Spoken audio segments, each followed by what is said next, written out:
Merci de nous communiquer encore une fois ta pensée ce matin. Utilise ton serviteur que je suis, poussé par ton esprit pour que nous puissions recevoir ta parole. Au nom de Jésus, nous prions et nous disons Amen. Amen. Nous acclamons encore une fois le Seigneur notre Dieu. Alors je vais rapidement vous inviter à reprendre le texte que vous connaissez. Juge chapitre 6. Nous lirons du 1er au 6e et du 11e au 18e verset. Rapidement nous lisons, nous faisons la lecture au nom de notre Seigneur Jésus-Christ. Les enfants d'Israël firent ce qui déplaît à l'Éternel, et l'Éternel les livra entre les mains des Madian pendant 7 ans. La main des Madian fut puissante contre Israël. Pour échapper à Madian, les enfants d'Israël se retiraient dans les ravins des montagnes, dans les cavernes et sur les rochers fortifiés.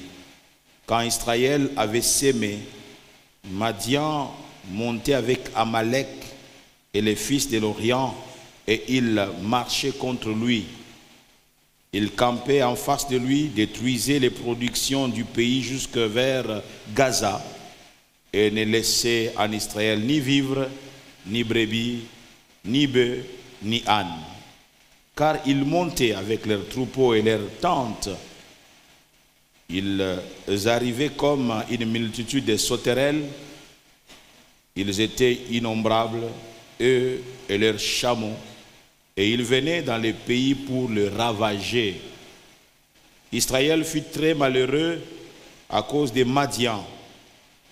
Et les enfants d'Israël crièrent à l'Éternel. Je prends le verset 7e aussi. Lorsque les enfants d'Israël crièrent à l'Éternel au sujet des Madians, l'Éternel envoya un prophète. Verset 11.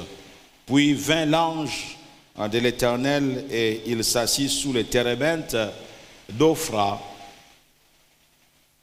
qui appartenait à Joas de la famille d'Abiézer. Gédéon, son fils, battait du froment au pressoir pour le mettre à l'abri des Madians.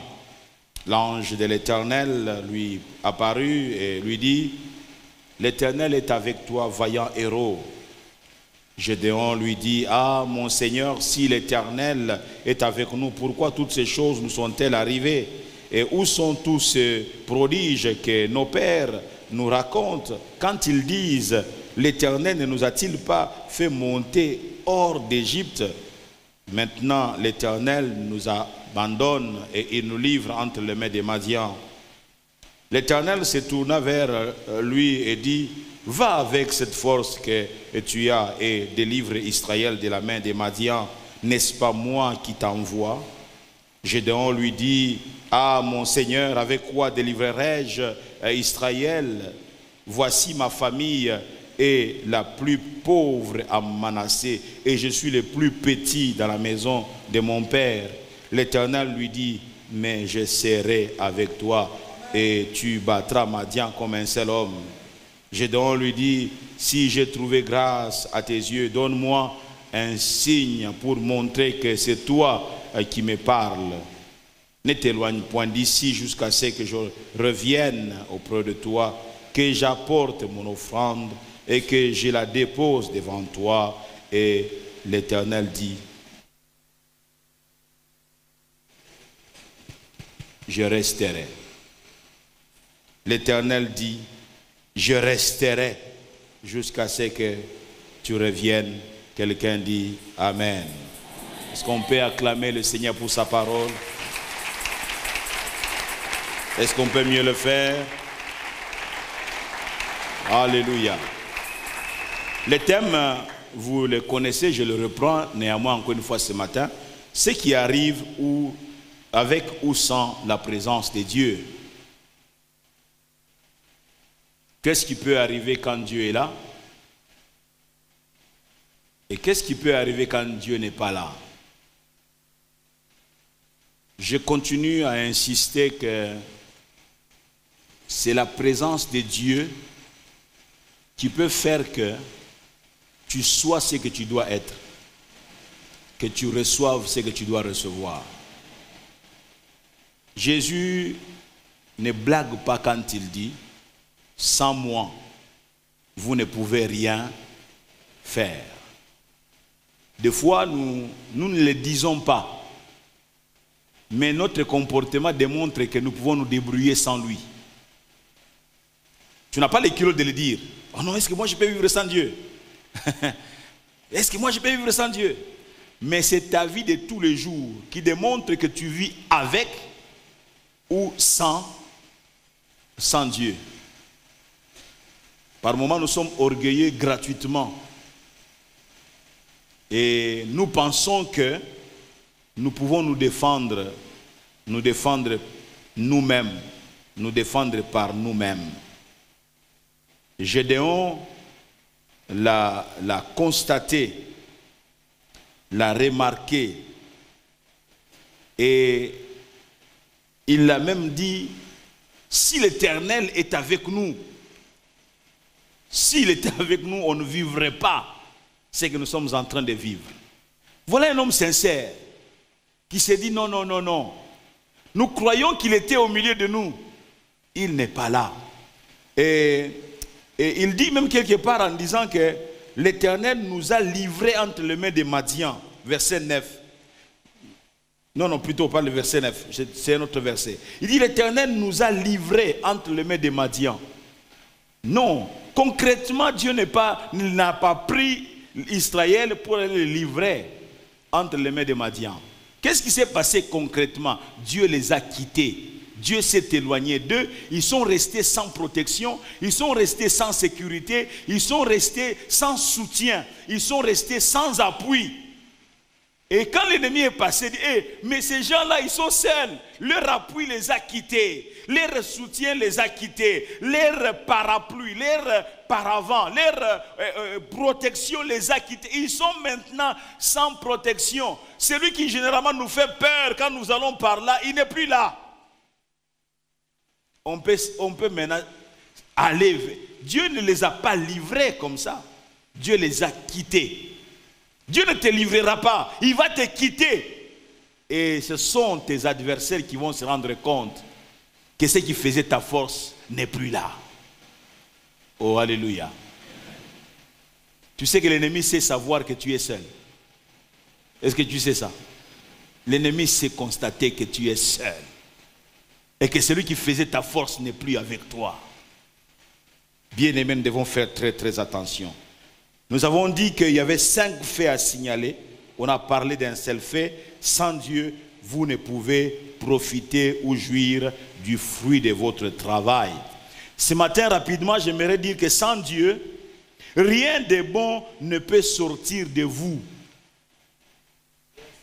Sans Dieu, rien de bon ne peut sortir de nous.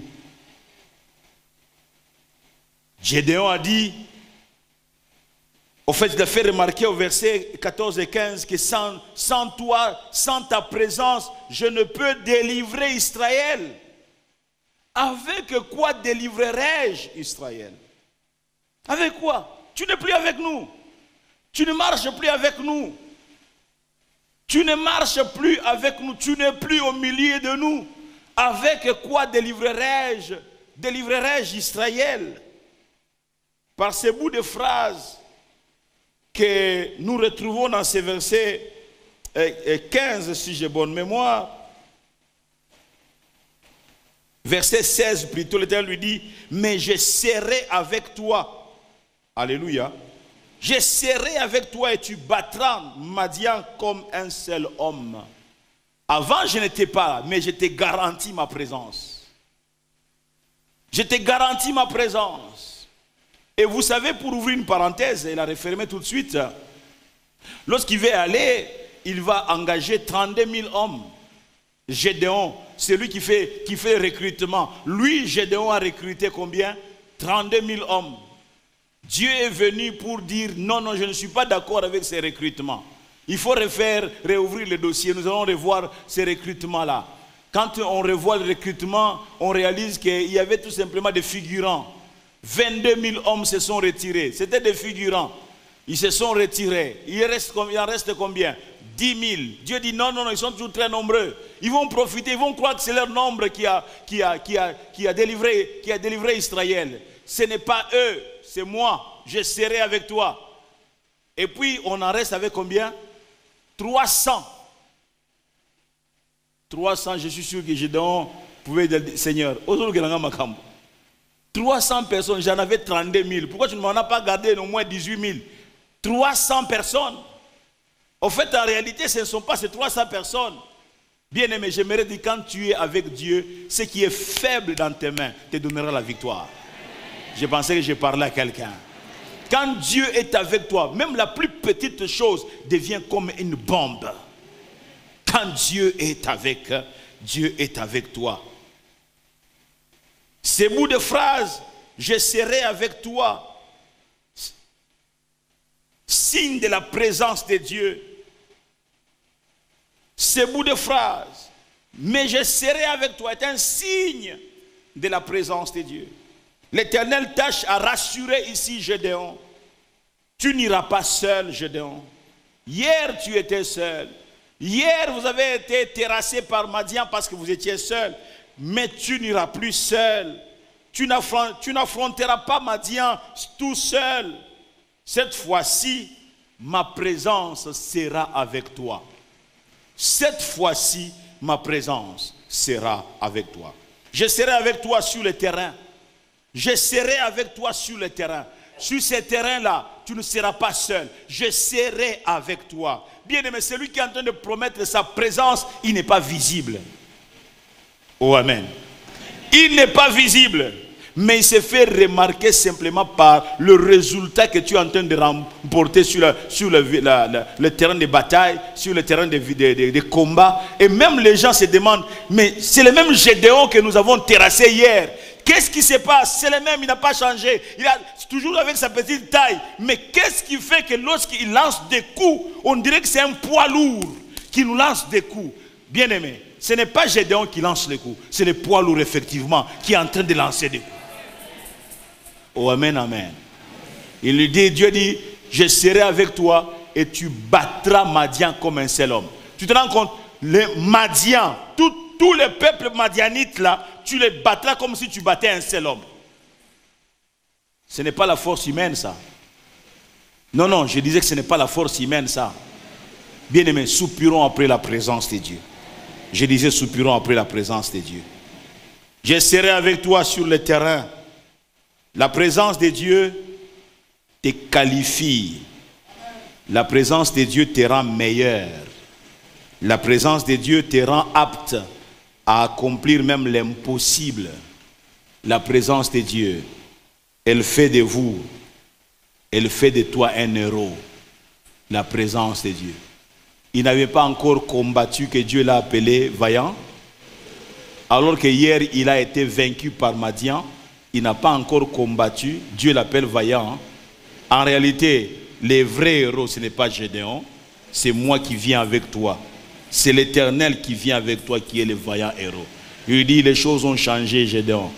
Aussi longtemps maintenant que je me tiendrai à tes côtés. Tes ennemis d'hier, tu vas les terrasser. Ceux qui t'ont vaincu hier, tu vas les vaincre. Bien-aimé, je suis en train de parler en disant que sans Dieu, rien de bon ne peut sortir de nous. Sans Dieu, rien de bon ne peut sortir de toi. Peu importe ton intelligence, peu importe ta sagesse, peu importe ton diplôme, rien de bon ne peut sortir de toi. Sans Dieu.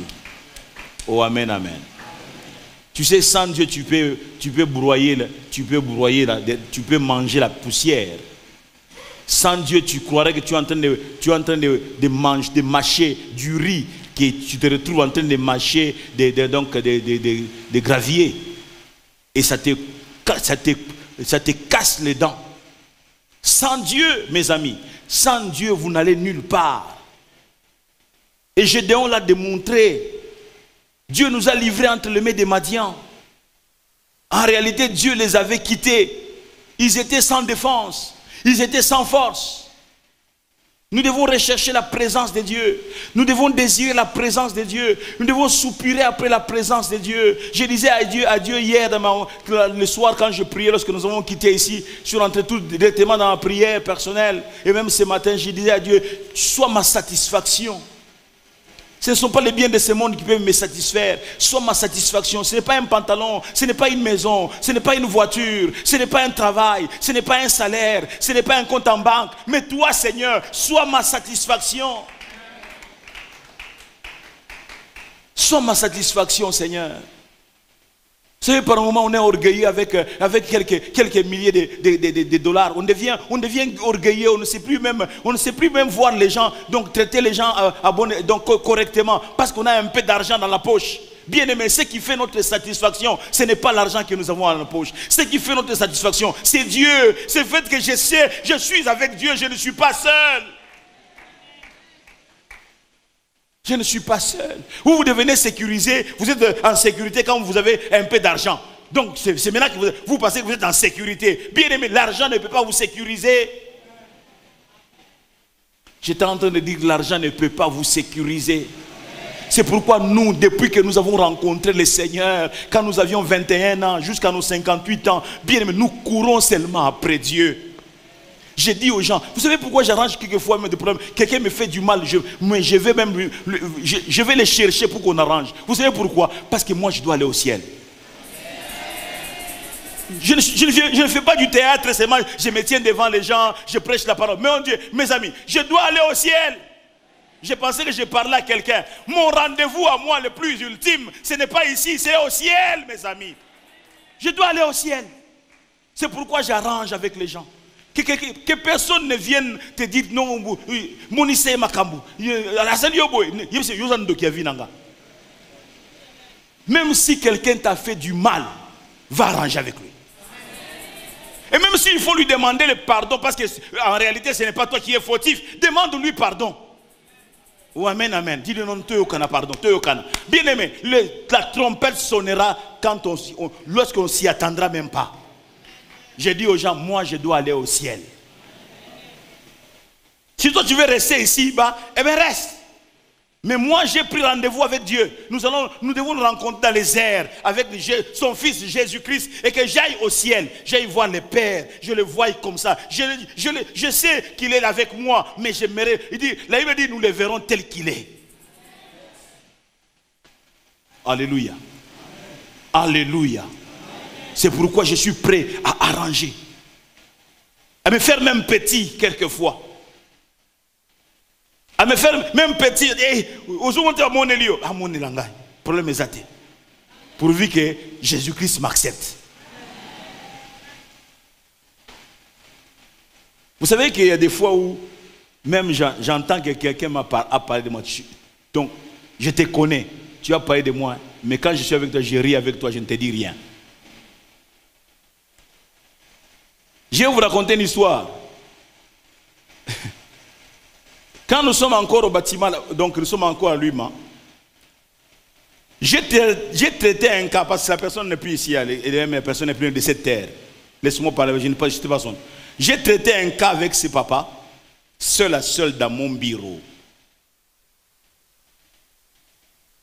C'était un cas qui concernait mon épouse avec une autre diaconesse. Je n'entre pas dans le détail. Seul à seul. Dimanche, après le premier culte, entre les deux cultes, comme mon bureau là-bas à l'intérieur, j'avais une porte qui accédait directement au secrétariat. J'ouvre le secrétariat. La porte ne faisait même pas de bruit. Il n'y a que ceux qui regardaient la porte qui ont constaté que je suis entré. Les papas étaient au milieu des gens en train de parler de moi en mal. À haute voix. Ouais, je vous dis quelque chose qui s'est passé à l'église. Maintenant, un des frères qui était en train de le tirer là, dans la veste en disant, il ne savait pas parler, mais tirer seulement la veste, comme pour attirer son attention. Mais les papas, il a rangué. On tire sur sa veste. Le temps qu'il se rende compte que j'étais là, j'étais déjà là, je suis en train d'écouter. Quand Dieu veut te confondre, hein, Quand Dieu veut te confondre, papa, Dieu te confondra. J'étais là, j'ai tout écouté. Et vous pensez que j'ai fait quoi? Je n'ai rien dit. J'étais venu chercher ma secrétaire, j'ai donné les instructions que je devais donner à ma secrétaire, et je suis rentré dans mon bureau et j'ai prêché avec puissance au deuxième culte.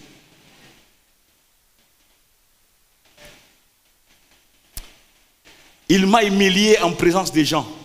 Vous pensez que moi, si je puisse l'humilier là-bas? Je suis grand, je me suis fait grand. J'ai pris de la hauteur.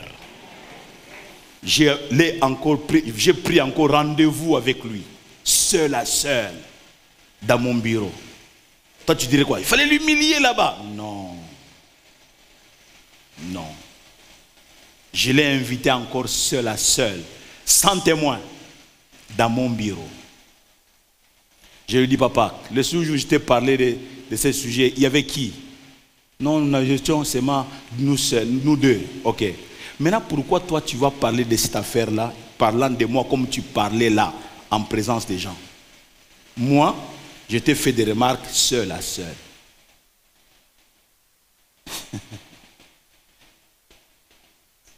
Et aussi là, dans bureau. Aujourd'hui seulement, je raconte cette histoire, plus de 10 ans après. Parce que son âme repose en paix, il n'est plus de nôtre. Même il avait déjà un peu quitté l'église avant. Bien-aimés, si vous pensez que nous venons faire du théâtre ici, faites votre théâtre. Faites votre théâtre. Mais moi, je dois aller au ciel. Tu veux aller aussi au ciel? Ah, mais c'est ton comportement qui va le déterminer.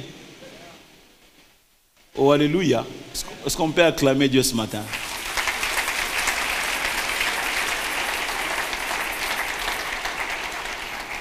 Troisième chose que j'aimerais dire, c'est que la présence de Dieu est fruit de la grâce de Dieu. Ce n'est pas que non, tu mérites la présence de Dieu. La présence de Dieu est fruit de la grâce. Nous sommes loin de la présence de Dieu par nous-mêmes.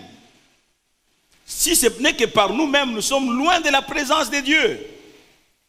Nous ne pouvons mériter la présence de Dieu, mes amis. Elle est et restera fruit de la manifestation de la grâce de Dieu, la présence de Dieu. Quand vous lisez le verset 17 et verset 18 des Juges, dans les 6, là où nous sommes, il est écrit, Gédéon lui dit, si j'ai trouvé grâce à tes yeux, alléluia, si j'ai trouvé grâce à tes yeux, donne-moi un signe pour montrer que c'est toi qui me parles. Ne t'éloigne point d'ici jusqu'à ce que je revienne auprès de toi, que j'apporte mon offrande et que je la dépose devant toi. Et l'Éternel dit, je resterai jusqu'à ce que tu reviennes. Alléluia. Je resterai. C'est la grâce. Si j'ai trouvé grâce, amen, amen. Et la promesse que Dieu lui fait, disant que je resterai, démontre, c'est comme si on dit à Josué, plutôt à Gédéon, réellement tu as trouvé grâce. C'est par grâce que je vais rester ici.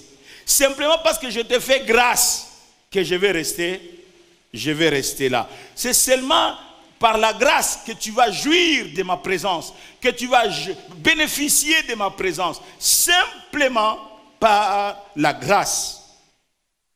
Cependant, cette présence de Dieu doit être entretenue. Amen. Et doit être entretenue. Voici ce que dit Paul au sujet de la grâce de Dieu dans Tite, au chapitre 2, verset 11 et verset 12. L'apôtre Paul dit, car la grâce de Dieu, source de salut pour tous les hommes, a été manifestée. La grâce de Dieu, source de salut pour tous les hommes, a été manifestée. Il poursuit en disant, elle nous enseigne cette grâce. Elle nous enseigne à renoncer à l'impiété et aux convoitises mondaines et à vivre dans le siècle présent selon la sagesse, la justice et la piété. La grâce de Dieu n'est pas un chèque en blanc. Vous êtes avec moi? Que personne ne vous amène un enseignement. Non, Dieu comprend. Dieu. Tu vis dans le péché et tu parles de la grâce. La grâce de Dieu, bien-aimé, elle nous enseigne au renoncement. Une grâce qui ne t'enseigne pas le renoncement n'est pas la grâce. Pas du tout. Il y a une catégorie de serviteurs de Dieu qui vivent dans le péché, qui entretiennent des relations avec plusieurs femmes, qui vont même plus loin que cela, mais qui parlent à la chair de la grâce de Dieu. Ce n'est pas cette grâce de Jésus-Christ. La grâce de Jésus, elle nous enseigne à renoncer. La grâce de Dieu qui nous enseigne à renoncer, ce n'est pas le jugement, on ne juge personne. Mais tu ne vas pas commencer à te cacher derrière la grâce en vivant dans le péché, en disant Dieu est un Dieu de grâce, Dieu est un Dieu de grâce. Cette grâce-là, ce n'est pas la grâce de la Bible. La grâce de la Bible, tout de suite, elle te prend en charge, elle commence à t'enseigner. La grâce de la Bible est un enseignant. Alléluia. Un enseignant, elle nous enseigne à renoncer. Tu dois renoncer à quelque chose. Renoncer au mensonge, renoncer à l'hypocrisie, renoncer à la duplicité, renoncer à la médisance, renoncer au colportage. Tu colportes à gauche et à droite. Tu racontes des choses dont même tu ne connais pas. Les Quinois ont cette spécialité-là. Un accident a lieu, paf! Lui est venu quand le choc a eu. Il a entendu de sa maison le choc. Il vient, quand les gens arrivent, il commence à les expliquer. C'est cette voiture ici, elle est venue comme ça. Celui-là, toi tu as vécu ça. Et la manière dont tu as t'expliquer, tu crois qu'il a vécu l'accident. Il n'a pas vécu l'accident. Il a entendu le choc à partir de sa maison. Donc il est venu même 3 minutes après l'accident. Il commence à vous expliquer comment les choses se sont passées. C'est comme ça que les gens... Vous racontez la vie des gens. Oh, il a dit, il a fait ça, il fait ça. Tu connais, tu étais là. Quand maintenant on te coince, viens témoigner. Oh non, non, ce n'est pas moi. J'avais appris. Ah, tu avais appris. Mais quand tu parlais, tu disais, tu affirmais. Et tu te dis que tu es chrétien. Tu racontes des mensonges cousus de toutes pièces. Et tu penses que tu es en train de jouir de la présence de Dieu? Bien-aimé, la grâce est un enseignant. La grâce nous enseigne à renoncer à l'impiété, au convoitisme mondain et à vivre dans les siècles présents selon la sagesse, la justice et la piété. La grâce. Des gens qui parlent avec légèreté même de leur pasteur. Tu es dans une église et tu parles avec légèreté de ton pasteur. Tu racontes des mensonges. Et quand tu as des problèmes, tu viens t'agenouiller pour que lui t'impose les mains. Ou est-ce que moi logique est ça? Tu cherches la famille, il t'impose les mains, il te communique quelque chose, mais tu le vilipendes à la longueur de la journée, chaque semaine, tu le vilipendes, mais quand tu as des problèmes, tu viens t'agenouiller. Est-ce que c'est la bénédiction qui va couler sur toi?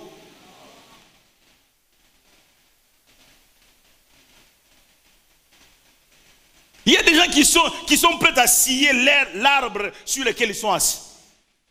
Il est assis sur un arbre en sécurité, mais il prend cette scie est en train de faire quoi? De scier l'arbre sur lequel il est assis. Quand l'arbre sera coupé, tu seras encore sur l'arbre. Apprends à bénir ton église. Je pensais que je parlais à quelqu'un. Apprends à bénir ton église. Si c'est ton église, bénis ton église.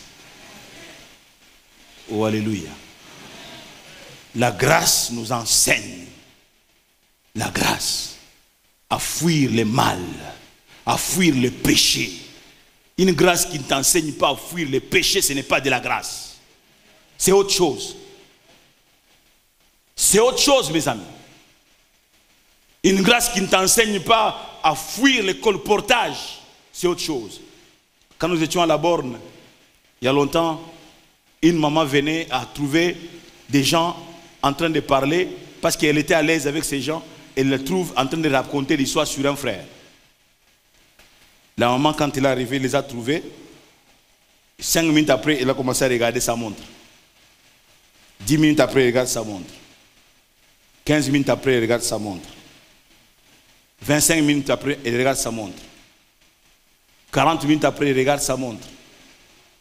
45 minutes après, elle regarde sa montre. Quelqu'un a parlé, maman, Nini, tout le temps, vous ne faites que regarder votre montre. Oui, oui, effectivement, ça fait 45 minutes que vous êtes en train de parler sur ces frères-là. Est-ce qu'on peut prendre aussi 45 minutes maintenant pour prier pour lui? Aucune réaction, non? Et dit, on a parlé pendant 45 minutes. Nous voulons qu'il change, non? Oui. Mais est-ce qu'on peut se tenir maintenant main dans la main pour que pendant 45 minutes, nous puissions prier pour lui? À peine 5 minutes, ils n'avaient plus de paroles.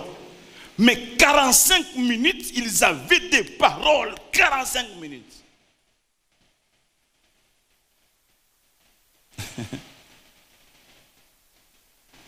Ces jours-là, beaucoup ont tiré des leçons. Et je ne parlerai plus de quelqu'un. Tu sais, c'est facile quand tu parles de quelqu'un d'autre. Pali badisema, pali bilipanda, pali bilishuka. C'est bon parce qu'on parle de quelqu'un d'autre. Maintenant que tu apprennes que sur les 5 personnes là, toi tu n'es plus là, on a ajouté une autre 5e personne, mais on parlait de toi. Ça va te faire comment? Bouta moi, ta furaille. Quand vous parlez de l'autre, c'est Gouda Gouda. N'est-ce pas? Les enfants de Dieu ne se comportent pas comme ça. Amen, amen. Les enfants de Dieu ne se comportent pas comme ça. Vous êtes capable de fabriquer un truc. Il a dit, yo, kino ozongana, ozonguluma. Il a dit ça. Il a dit ça.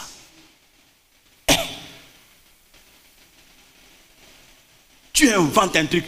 Il y a des gens, non, votre division, quand vous vous battez là, c'est une nourriture pour lui. Vous avez vu Mbissaï. Quand vous ne vous battez pas, on dirait qu'il est en carence de nourriture. Il va aller chercher. Il me prive de la nourriture et il va chercher des histoires. Quand vous commencez à vous battre, lui il est en train de manger.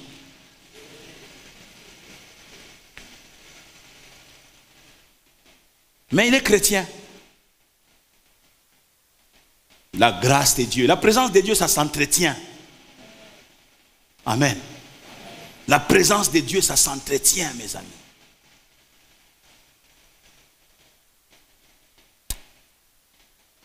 Je voulais bien terminer, mais il reste 2 points. On verra ça prochainement. La présence de Dieu marque le rapprochement. Ça, c'est le 4e point.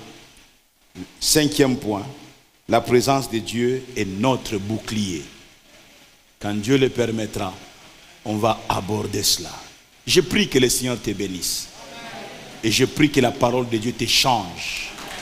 Et je prie que tu sois une personne qui obéit, qui ne se borne pas seulement à écouter, mais qui met la parole de Dieu en pratique. Que Dieu te bénisse et que Dieu bénisse sa parole.